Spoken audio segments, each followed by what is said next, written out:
I was here last year for another conference, and it's true, the weather here is always like that.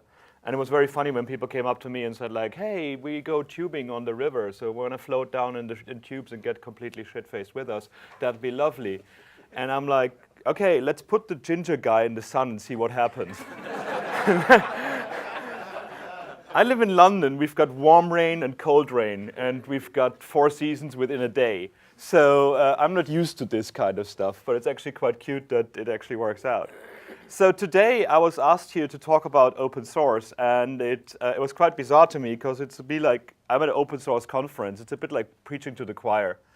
And I was at the speaker room yesterday talking, and I saw people like from the White House and other people talk about the, the enforcement of GPL licensing in software and all things open source. And I was just sitting there and I'm like, you know, I really like hedgehogs. And actually the only web celebrity I'm following on Facebook is Penelope Pickles, which is a hedgehog from Canada, and she's awesome. And which shows you that I'm not the kind of guy that goes for like licensing and like these kind of things, but I'm a web developer. And I've been a web developer for 16 years now or something like that. And when I started, it was really like that. We all had these keyboards that we surfed on, and we all held the mouse up because if you have something in your hand like that, it's the best thing you can do while you're surfing. That actually makes total sense. So when the web came out to me, I was a radio journalist first, and I realized like, hang on, anybody can be a celebrity there. Anybody can be important. Anybody who's got something to say can reach people worldwide without having to actually ask a media or TV station or radio station to do it for them. And that was the empowerment that I thought is incredible and we should actually cherish. And a lot of people keep forgetting this, the web is not there only to look at hedgehogs and kittens. Mostly it is, but there's other things as well. And for a lot of countries and a lot of people, it's the only way to have a voice and the only way to actually make a change in their environment as well. So I work for Mozilla, which is to me was like a dream come true. I worked for a large corporation starting with a Y. It was very purple and had lots of stuff in there. And I built the maps there, and I built a product called Yahoo Answers, which made me really, really not believe in human intelligence any longer after a while. But it was entertaining after all. So I started at Mozilla, and on the first day, in the job interview, I wrote some code that went into the browser. In the job interview was 6 hours of the best brainstorming I've ever done. I was surrounded by people that trust each other, that put each other into control, rather than just waiting for somebody top down to tell them what the next thing we should build is. And we've been 15 years now. We said that earlier. On the 2nd of April, there's going to be some celebrations. You can donate money and get this really cool plush dinosaur if you wanted to. And historic things happened. I mean, we said before there was this movie about that. So 1998, we released the Netscape browser source code. The mission was drafted. Then Bugzilla came out and is still around. Sadly enough, not much updated. And it's always quite confusing when designers come up to me and say like, that doesn't look good in Firefox. And I'm like, well, just file a bug in Bugzilla. Bugzilla is not pretty. So it's lots of form elements that people have to type things in. But it's there and it works. But then we did the charter where we came up with Mozilla 1.0, Firebird, Phoenix. And then we started Mozilla Foundation and the manifesto. And the manifesto basically said for the first time that openness, innovation, opportunity are key to the continued health of the internet. And no other company said that. Everybody else said like, we got e-commerce, we got these things, we use our browser, it's the best. Everything else will not make you happy. And then in 2004, we had Firefox 1.0 out, 100 million downloads, and so on and so forth. All of these things happened. But the more important thing to remember is what is the why of Mozilla? Why did we have to be there? And the reason was that you cannot actually protect yourself against a corporate takeover or a large corporation trying to get you out of the market if you're also a corporation.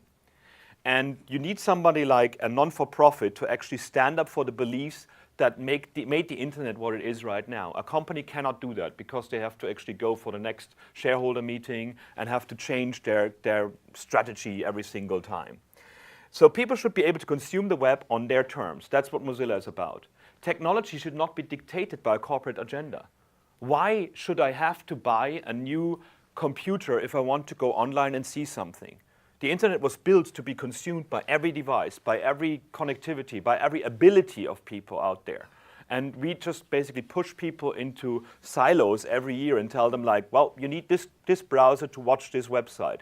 The technology isn't that. It's much easier to do that for everybody.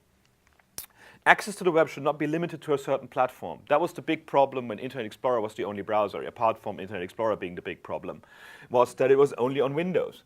And you needed a Windows machine to actually access the internet. Without Mozilla coming out and being for every platform, I'm quite sure things like Wikipedia, things like kittens on the internet wouldn't have happened.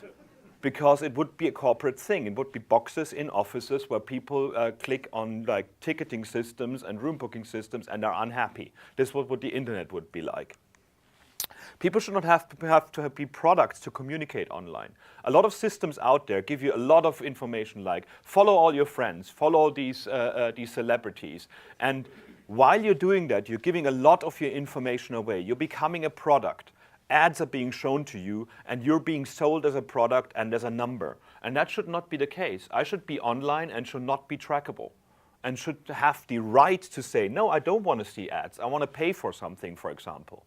And a lot of times you can't do that. I tried to pay, for example, for Google Mail. I cannot until I buy the whole apps package, which I don't care about. I just don't want to have any ads in Google Mail, which is not possible at the moment, and I hope they change that. And software should support as many platforms as possible. Every time somebody tells me, oh, our browser is the fastest on this platform, please switch to this platform. No, I paid a lot of money for that computer on the other platform. I'm not going to do that. So the internet was built for worldwide reach and reach across different devices and different environments. This was the Olympic Games in London, where I live, where Tim Berners-Lee actually showed this on the big screen, saying like that the internet is for everyone. The World Wide Web that he invented, amongst other people, is actually there for everybody and not just for a rich environment in a certain country. And when I see, for example, that people offer me streaming video, which is better than TV, and then I'm not in the right country to see it, then you haven't understood the internet. This thing is worldwide. It's not like I have to be in a certain country or have a certain credit card to be able to get to this content. So Tim Berners-Lee was really, really good. I met him the first time and said, like, thanks for the internet thing. That was quite nice to me. He's an interesting guy. So open source to us and to anybody else, to me, is a protection mechanism, which sounds bizarre because there's a lot of like bad press around, like, oh, open source will never be secure as everything else. But it's a protection system for yourself. You cannot kill an open source project. You cannot just say, this is like, oh, I gave it out as open source and now I'm going to pull it off the market again. As soon as you release it, you're forked.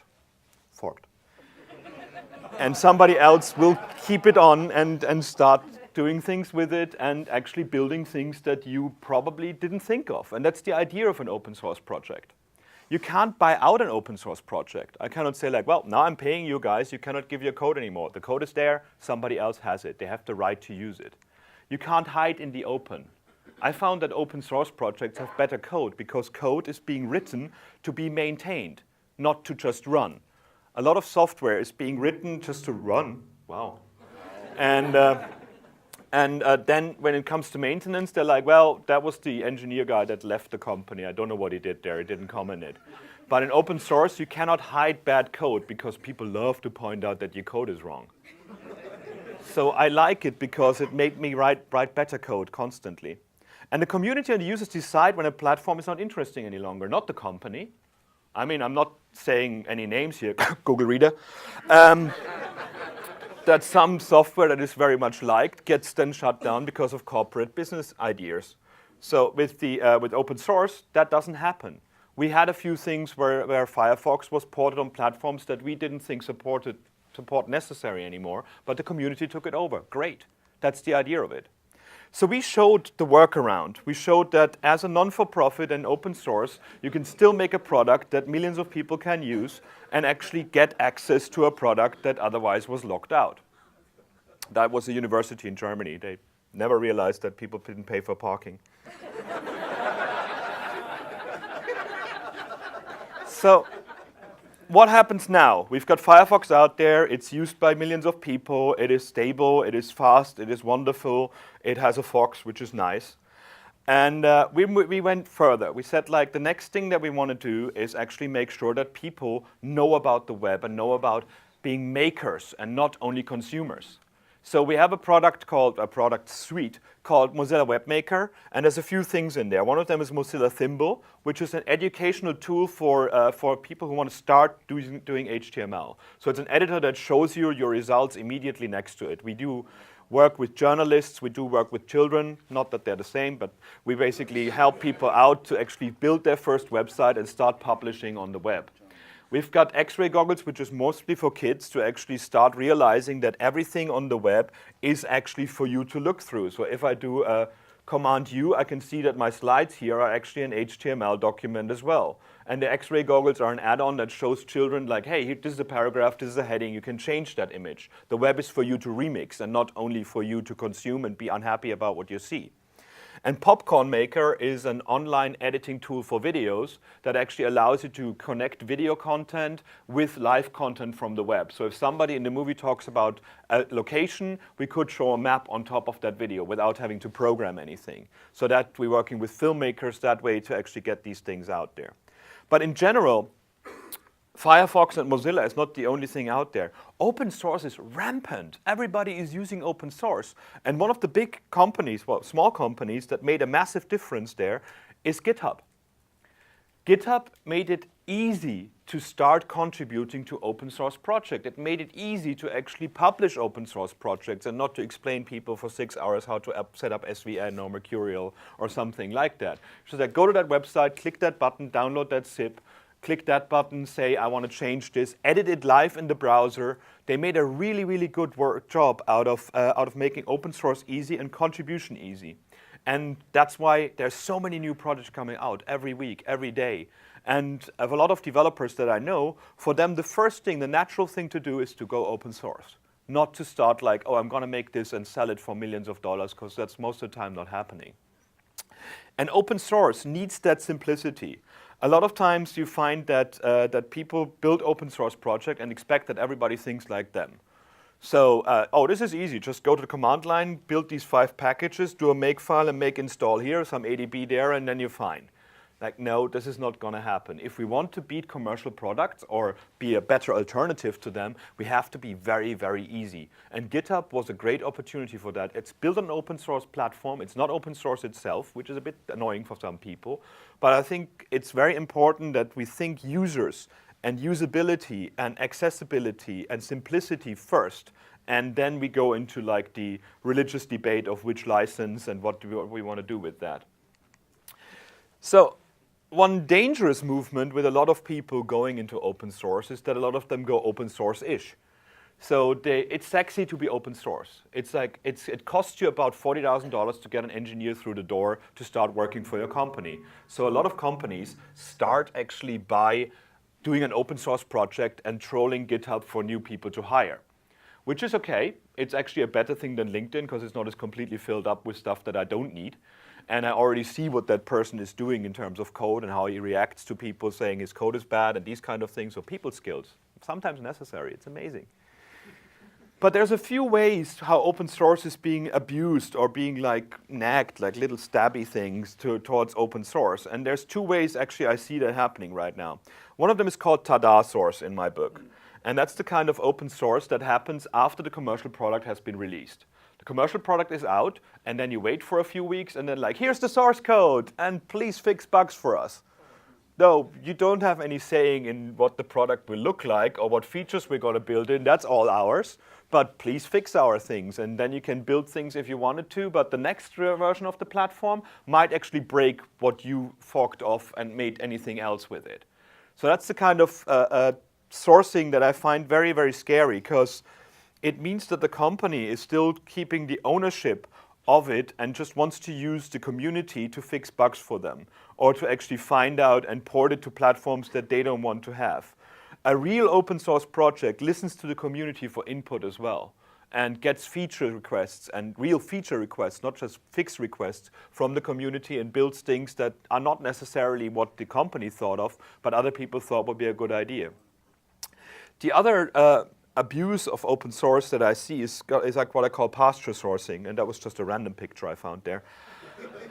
And pasture sourcing means to me when a company doesn't love a product anymore, then they give it out as open source. Oh, it's going to the pasture with the other open source animals and it gets fed there and it's happy there. It's just expecting people to keep up a project that you gave up on. And that sometimes is a project that was closed source, so the code is not commented, the code is really, really awful because it was just fix it, fix it, fix it, run it out there, bring something out there.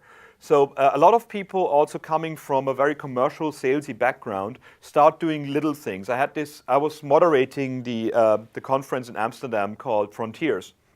And one of the guys there did a jQuery plugin. And he made quite some money with it, some designy plugin thing. And then he said, like, I get all these email requests. I don't have time for emails, so I basically just gave it out as open source so somebody else can answer the emails for me. And I'm like, that's hiring a call center. That's not doing open source. That is just abusing the community as your workforce without giving anything back to them. Because if you still sell your plugin, you might as well then do a share with that as well. So in Mozilla, with our volunteers that actually do work for us, we share the goodies as well. And we hire a lot of them after a while, but as we know that they're actually knowing their stuff. I've got a budget for events, so if some of our contributors want to go to events or want to speak at events, I can help them out with that. And that's the kind of open source thinking that a lot of companies don't understand. They just think, oh, we give it out for free and then we get free work for that. That's not really the way how it works. There is no magical community appearing and popping up that actually does a lot of work for you. You have to work on that. The same way putting a forum up and thinking that the community will help each other out will actually result in lots of people calling each other names in the forum and uploading pictures that you don't want to see there, not necessarily being helpful to each other. So a community needs guidance and a community needs helpfulness and needs to be listened to. So both the Tada sourcing and the pasture sourcing doesn't give that, so that's why communities don't happen.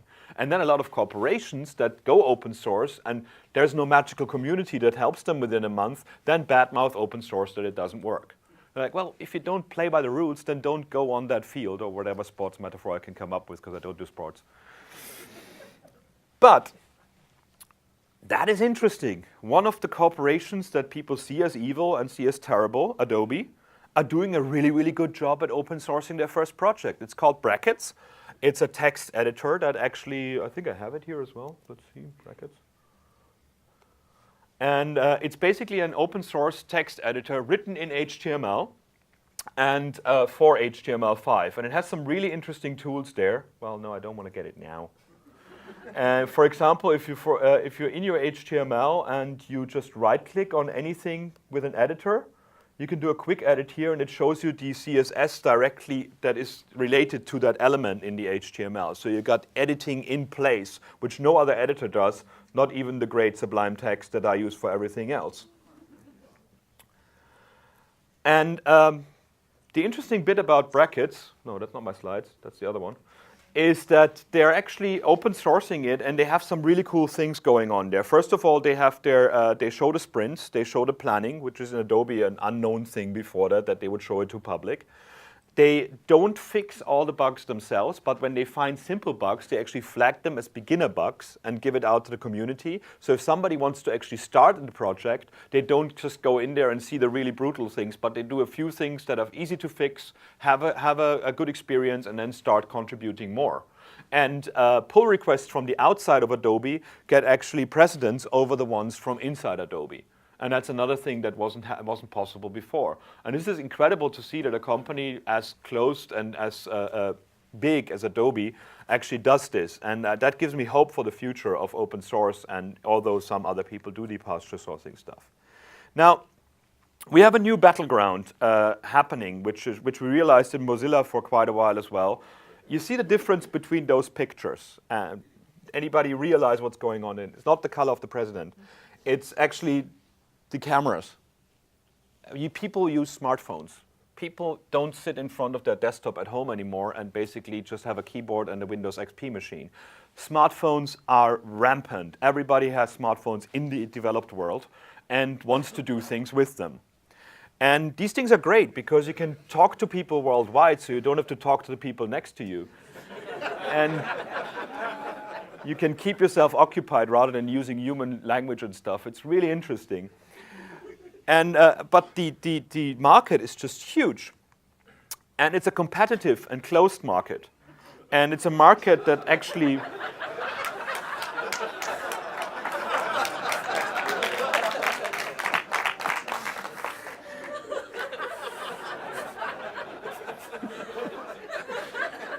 it's a market that thrives on being closed and thrives on having its patents on everything and thrives on like being secretive about things. And when that doesn't fly with open source, that's the opposite of it. So when we in Mozilla realized people have smartphones don't do the web thing, we got to go into that market somehow. Oh, that's problematic. So what do we do about this? Especially what you gotta know about these markets is that they love giving people fear. So the big word is fragmentation. Oh my God, fragmentation. People might have different phones and different sizes and different operating systems. Like, that's not a market we could work with. That's just terrible. Like, how dare we give our end users the choice of finding a different phone out there? There should be one phone issued by the government for every, no, not really. For us as web developers, this is not new. Fragmentation is choice. I never knew what kind of resolution you were running. I never knew what kind of computer you were using. I didn't know if you're in a 3G environment, if you're in a fast internet environment, or if you're in the US on your mobile phone. I just did not know, and I did not care. I wrote software that is clever enough to realize that there's different screen sizes and give you the best experience for that device while you're using it. And that's something that a lot of people don't get. It's a strange market, that whole mobile market. Like 70% market share has Android at the moment, but Apple is taking 70% of the profits. Samsung made 4 billion in profit, and Google made less at 2.89 billion, making the platform that Samsung runs on. And the only two companies making any money seems to be Apple and Samsung at the moment, which is quite bizarre if you think about how many players are in there, and everybody's saying like, that's the coolest, newest phone that you should have. And it started well. I mean, when Steve Jobs, visionary that he was, brought out the iPhone, and despite saying we've got 200 different patents on that thing, he said one thing, and that was, there's no SDK required. This is a smartphone that actually has the web on it. It has the Safari web browser, which is called the best web browser in the world. And it can do everything that the web can do on a phone. You can do telephone calls from websites. You can actually go to a map application from the website. You can do everything that's out there. And I was like, wow, awesome. I can do web stuff on the phone that I couldn't do before, because with feature phones, it was never fun. And then he got a massive backlash from inside the company and from developers, because he said first that the phone is running on OS X. So every Cocoa developer, yay! Oh wait, he wants to do the web thing? I don't know what that web thing is about. That web thing was never good enough. So he got this really big backlash from the company as well. And I was thinking, why is that the case? What was going on there? And I did some research, and it actually goes back to the 1950s, what's going on there. And it's something that has been affecting us all for the last, well, how many years it was since the 1950s. It's an old idea, actually in the Journal of Retailing, and it's called built-in obsolescence, which is not only a hard word to pronounce, but actually a very strange thing. Victor Lebo back then said that our enormously productive economy demands that we make consumption our way of life, that we convert the buying and use of goods into rituals, that we seek our spiritual satisfaction, the ego satisfaction in consumption. We need things consumed, burned up, replaced, and discarded at an ever-accelerating rate. That sounds evil, but this is what we have been doing for the last 50 years. These shoes are original Doc Martens, 14 years old. Doc Martens is now not an English company anymore, it's a Chinese company now. The new Doc Martens I have break after a year. You cannot sell a product that's too good. You have to make products that break. That's how you make money. And it just drives me nuts that we just completely swallow that and say like, yeah, that makes total sense. Like, no, it doesn't. I've got this wonderful Hoover. It basically is called, it's called a Henry. It's another English company, and it's basically this Hoover that has a face on it. It's a Hoover with a face. There's no other question why I should buy it. But I bought it because of the Amazon review, which said I was really, really disappointed by that one because it only lasted 8 years after the last one lasted 15 years. So I'm like, this is cool. If somebody's annoyed that it only lasts 8 years, that's a product I could deal with. But not being able to change my battery in my phone when it breaks, not being able to actually have a connector that all the other chargers that I had before connect to, that just drives me nuts. Like, why should things break so quickly? Why should I actually be forced to buy things constantly all the time? It also means that we don't take pride in our production anymore because we know this thing should break.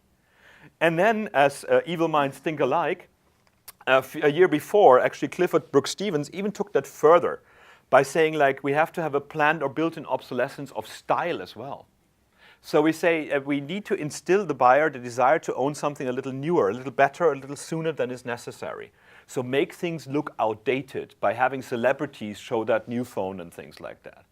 And that showed when the whole Instagram came out, Instagram for Android. There was this big outrage on the internet about like, oh my God, all the Android phones have really bad cameras in them, so the quality of Instagram will be much, much worse now because the Android guys are coming on Instagram. And a journalist friend of mine in England actually hit the nail on the head when he said like, when he tweeted about it and he said like, oh my God, now we have Android for Instagram, Instagram for Android, now we got to see what poor people eat. Because everybody just take pictures of their food with that anyways. Like, it's not a project that is like life-threatening or life-changing. But it's like when we were at Mobile World Congress, I talked to all the different phone providers, and you're like, so what do you have here? Oh, we got a new phone. What does it do? Oh, it's bigger. How does that make a difference to me? Well, it's bigger. And it's like, it's stylish, it's new, it has like features on it. I mean, just like when they bring out like little celebrity things for the background, that's already something. So all of that meant that Apple and others had to put HTML5 into the background because you cannot build a product that is obsolete on an open platform, on a platform that is easy to change and by its nature is changing constantly. So native platforms have much tighter control. I can do the things that I say, oh, this new game, it's awesome, it's amazing, but you need the newest version of that phone which only runs on that more expensive phone. So sorry, you can't play that game and all your cool friends have it. In HTML5 you can't do that because you cannot block out browsers. It's easier to make older phones obsolete by writing software that needs new features that is only in the newest, coolest phone. You can build your own functionality without standardizing. Like, why should I actually give you that cool stuff that we can do on our phone? That is our competitive advantage. And mobile browsers are hardware bound and block HTML5 access to hardware. And that is to me the most annoying thing because nobody likes Internet Explorer 6 anymore. But nobody on Windows XP can upgrade to further than Windows 8, Internet Explorer 8. Locking the browser into the operating system means you make the browser obsolete with the operating system and the phone. And that's not what a browser is about. It's the choice that people have what they want to use on their machines. So all of that does not fly with Mozilla.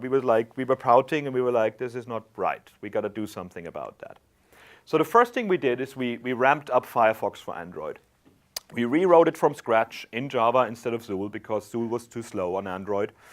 And we now have a browser that actually is available on Android, gives you the full HTML5 specs and support that Firefox gives you on desktop, back to Froyo, back to the old version of Android. Whereas Chrome for Android is only available for the newest, coolest Androids right now.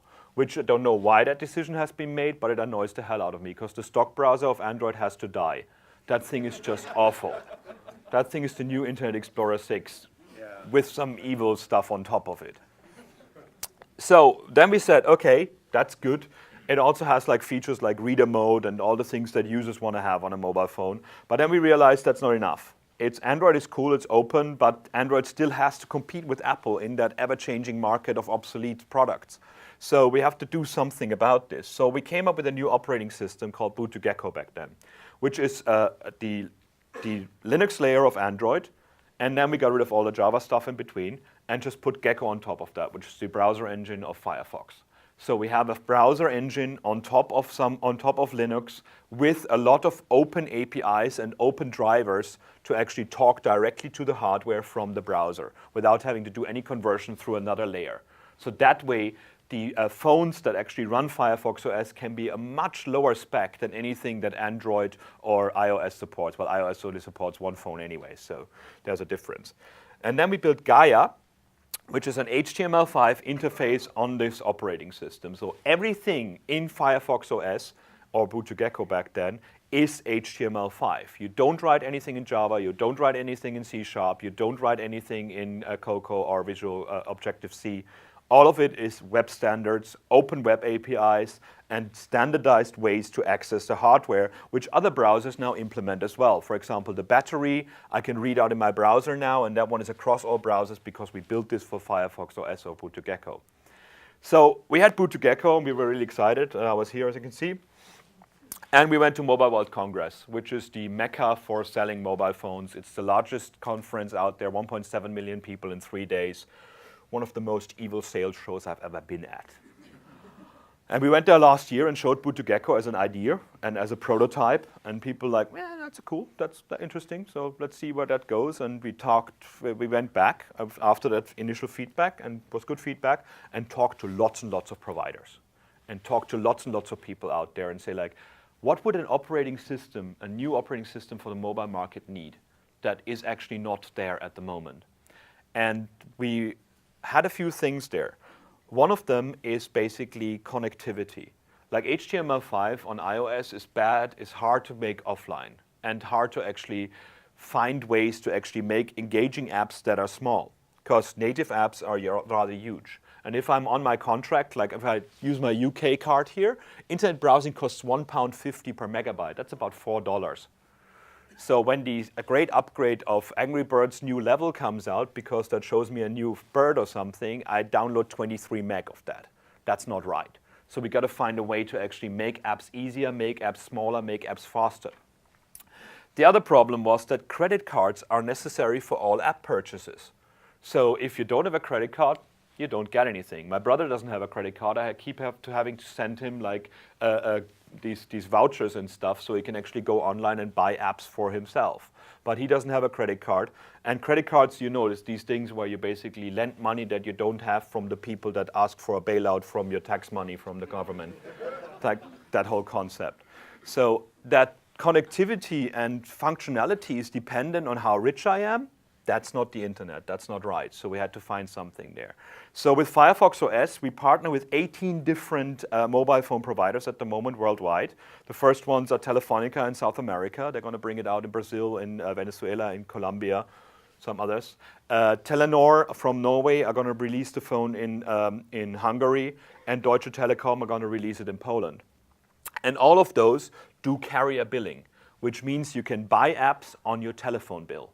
Or you can actually get a phone, put $50 on there, give it to your kid and say like, you got $50 of apps. You don't wake up next morning looking at your credit card and your son bought like $60,000 overnight. So that's a good thing too. The interface can be changed for every provider. The operating system itself is open. So instead of having one marketplace to rule them all, we made an API for marketplaces. So you could build your own, or you could use the marketplace of Mozilla to actually put your apps out there. But it's even better, but I'm going to show it in a second. We went back this year. We did a bit of rebranding. We had this great Fox thing, because everything that is orange and shiny is good. And we killed it. We absolutely killed it. Every single press release was about Firefox OS. The first 2 days, they have this internal magazine for Mobile World Congress, Firefox OS first page. New markets, new users that don't get iOS, that don't get Android, that actually now can get smartphones. We don't want to kill iOS, we don't want to kill Android with that. We want to replace feature phones. We want to finally allow people to get rid of their old Nokias, their Samsungs, their whatever they have, and actually be online. That's what Mozilla is about. Get people online on their own terms. And this is what we're doing with Firefox OS. So it was really the star of the show. People just came and took photos. The amount of times people just took a picture of the USB outlet fascinated me. Like, it's a USB outlet, that's a standard. That's how the tech press works in mobile, I guess. And I explained it to like 54 interviews in 3 days in 4 languages, and it was just incredible what people came up with and what they asked me. And so I want to quickly show you what it is about. So I said it's a phone that's completely open source, yada, yada, yada. We love this. People don't care. But they realized that like people can afford that phone in markets where an iPhone is 5 months of wage. And then they don't have a credit card to actually use anything with. So it gives you a completely new market out there. So if you want to try it out, the phone is here. I've got one. These are worth gold right now because they're not out there right now. I had to steal that from a colleague. He's not listening, so it's all good. But we have an editor here in the browser that actually is a simulator for the system. So there I have my apps offline here on my computer that I could actually try out and actually have in my editor. And then I can start the emulator. And the emulator right now looks like that. I got my console and I got my operating system here. As I said, this looks like any other operating system, but nothing in there is not HTML5, CSS, and JavaScript. So anybody who can build a website can build an application. And this is where the main differentiator came in. Because right now, building an HTML5 app is awesome, but at the same time, the native apps are the ones that people talk about. Because there's lots of marketing around the obsolescence principle that I said before as well. Like they always mention like, oh, HTML5 is not fast enough, it's not fast enough, it's fast enough. But what do people want to do when they go online, when they go try out an app? Do you want to go, say you want to listen to a band, do you want to go to the market and know the name of the application? Do you want to go through 10,000 different reviews of people that probably have been paid to review it in a nice way? Or do you just want to enter the band name, say for example now U2, which is easy to type. And then you see in the background here already that we have the change, oops, allow. It changed to the U2 band. It realized this is a band U2. And it shows me applications that have content that has to do with YouTube, with U2. I've got YouTube for videos, I've got Grooveshark for music, I've got SoundCloud for music, I've got Wikipedia, Metro Lyrics, I've got Songkick concert tickets. It realized that I'm entering a band and gave me the apps for that band. So instead of having to know the app, instead of having to promote the app as the app maker, instead of having to print stickers and actually go out there, people can find your application by use case. So I can say, for example, restaurants here. And then it finds me Yelp, Top Table, Urban Spoon, Food Spotting, and so on and so forth. So we made app discovery and app distribution as easy as putting things on the web, which was the main success factor of the web from the beginning, that I could just write some HTML and put it up on a page. All you have to do is to get your application in there is write a manifest file. So let's try that out. Let's be wild, because we don't have much time. That's good. So for example, I've written this little app on my server, http thewebrocks.com. demos / what to pack. This is an app that just runs in HTML5. So I can actually go to my browser as well, can try it out here, and I see the same application here. I can see how cold is it at home, London, England. And I get now the depressing thing that it's 37 degrees Fahrenheit. This one runs on the browser and resizes itself automatically. Now, if I want you to install that app on Firefox OS, I don't have to send you to the marketplace. I have an install button there, which is a JavaScript call. Say install the thing in Firefox OS, What2Pack is installed. Now I can go there, can find it, click it, full screen. No browser anymore. My mobile version of that site has become the ad for my application. I don't have to actually promote it anywhere else in the market. The discovery and the distribution of applications becomes as easy as publishing things on the web. And that to me was the main differentiator that we wanted to make sure that people understand, that you don't have to play to the rules of a marketplace that can pull your app anytime. You can actually publish it from your site. If you already have a news website that people go to every day, you can put that install button in there with one line of JavaScript. And all you had to do was actually write a manifest file, web app, manifest, which is not found, awesome. But actually, it's just a manifest file that shows you what's going on there. Okay, I'm not going to show that. But what it does, it just tells you this is my app, this is the name, here are the icons, this is the things that I want to access on the phone. And that's what you do. Now, of course, we cannot allow any application on the web to access everything on the phone. We cannot allow an app to do a telephone call without you realizing it. So we have the web APIs to make telephone calls, to make SMS messages, to access everything in the hardware, but the apps that actually can access everything have to be hosted on our market because of security, and they go through a security audit and make sure that everything works out. That does not mean that you cannot do a telephone call from an app that you host yourself. It just means that you go through the same process that you did in the first iPhone version, that you actually say in JavaScript this time, here's a telephone number, please call that. The application would go to the dialer of the phone. The end user has to press the button to send the phone off, so he actually realizes he's making a phone call. And when he hangs up, it goes back to your application and gives you the time and how long the call was and so on and so forth. So in iPhone, the HTML5 integration, the first one was basically just like a telephone number that you click on, you go to the dialer, and you're gone. You don't go back to your app. You have to do that by hand. With web activities, you go back to the app with the data that came from the activity that the user did. So when I do a pick activity, he can actually pick a picture from the gallery, from your screenshots, or from your camera. They can take a picture. As soon as the picture is taken, it goes back to your application and gives you the picture as data. So I've got full access to it, but I have the user in control rather than an app randomly being in control to the end user. And we have to stop actually logging into and validating as the user on the user's behalf, because that is how all the hacking of like Twitter and stuff works right now. The end user should be in control of where they're logging in and where their data goes. And it's not convenience if some app does that magically for me if it loses my data halfway through. So what if you want some of that? Like how I can see that to me it was very exciting, and I was like, yes, where is it? What can I do? The starting point for everything is the developer hub. It's actually on Mozilla Marketplace.com, marketplacefirefox.com/developers. There we explain to you what a good designed HTML5 application is. We tell you how to build it. There's no SDK at the moment. A lot of developers come like, where's the SDK? And you're like, it's the web. Use whatever you want. We're building a few libraries. We're working with other libraries to actually put some packages together to make it easier to get them started.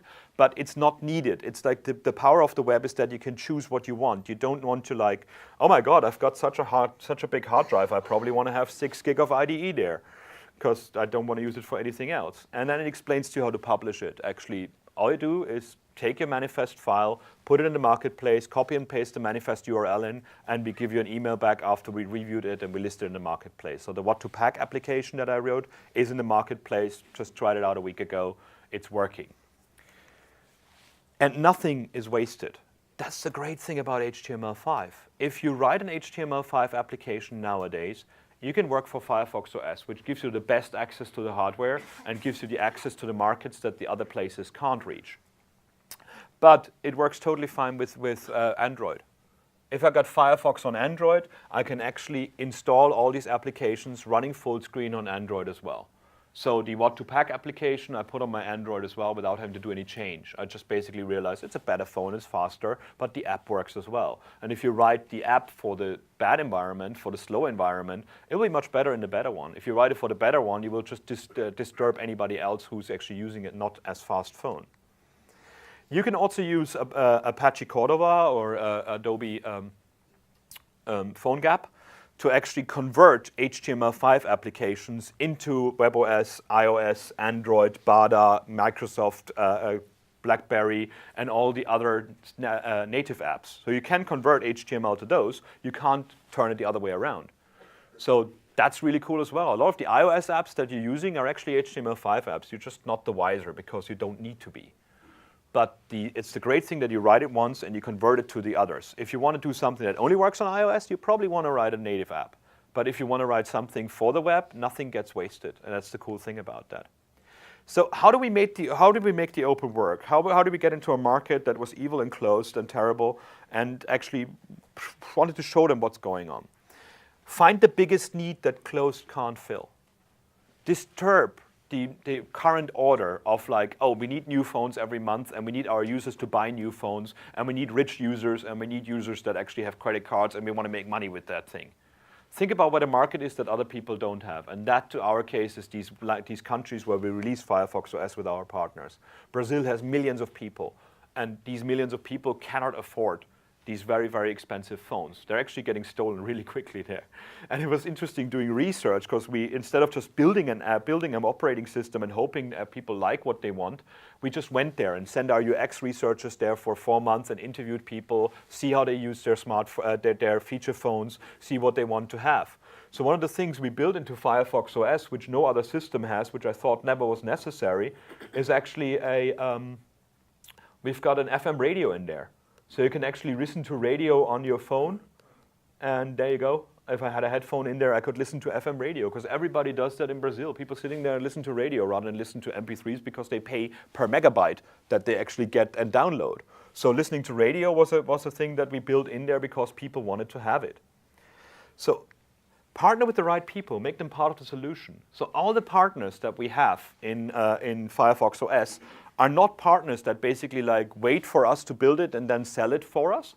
They actually wrote half of the code. They wrote a lot of they have engineers full-time on it. Telefonica has 10 full-time engineers. Telenor has 4 full-time engineers working only on the Boot2Gecko Gaia core. So instead of just saying like, hey, we're building this open source project for you, please sell it for us, do it with us. Be a community, be open, and actually learn that by that your other products might get more open as well. Think of the whole ecosystem. Don't think just like I write the best software. Think about what is the problem. And the problem was in this case credit card and data traffic. And the data traffic was a very, very big part of it as well, that we even built a system into the operating system that gives you information all the time how far you're down in the usage right now. So it actually gives you alerts and stuff saying like how long you've been online and how much data you've been using, which is not working here because there's no SIM card in it. Haha. But think about how people use that and what market you want to disrupt. Not just saying like, we're open, hey, we're the better choice, we're open, we're the nice guys, why don't you use us? Because it doesn't make a difference for people in that ecosystem. Find the thing that others can't do and actually do it then. And share and allow for reuse. All of the things in Firefox OS are open source. The APIs are defined as standards sent to the working group and to the W3C. So other browsers can actually use them as well on the desktop now. All the systems, all the apps can be used on desktop and on Android as well. It's not another closed system. It's just like, hey, make it extensible. There's nothing better than having a system that can be extended by other people without having to mess around with the core of your system. And that's what we did with that. So the API to make a marketplace is basically possible to build your own marketplace inside your company behind your firewall, for example. The payment API is just a JavaScript API. So all the things are available web-wide and not just inside Firefox OS, because we wanted to be the one who's basically saying open. There's other open players. This is cool as well. It's like Ubuntu came out with their platform for mobile phones, but they only run on really hardcore phones again. Sailfish was another one, Tizen is another one, but they all target the higher end spectrum of phones. And then they get into the problem of the obsolescence fight with the Apples and the Googles and the Samsungs. And they have a lot of marketing money that you don't have. So it's going to be an interesting thing how many people are going for Ubuntu. I wish them luck, I wish them happy because they're open and nice guys as well. I just think that if we want to disrupt, we need to disrupt where people can use our stuff, not for the rich and beautiful of the Western world. And that's all I had, so thank you very much.